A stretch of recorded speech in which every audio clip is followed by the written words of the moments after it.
In 2000, a romance novel called Zabiba and the King was published in Iraq. The author of the book is anonymous. The book suddenly exploded all over Iraq.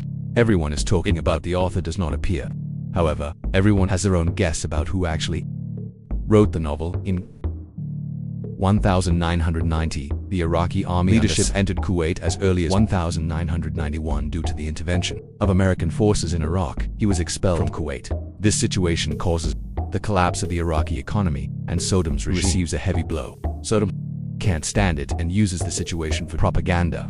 He tells the people that the American intervention is an attack on Iraq's honor. Since then, America has become the face of the enemy and humiliation for Iraq.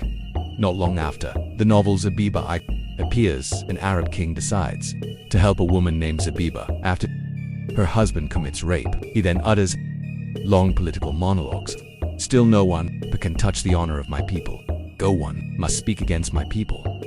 With a mouthful of big words and threats. Soon, theater plays based on the novel begin to be performed, and then a series is filmed. In 2001, the author's real name, it slowly began to appear in some editions of the book. In the new editions of the book, it is written that the author is Saddam Hussein himself.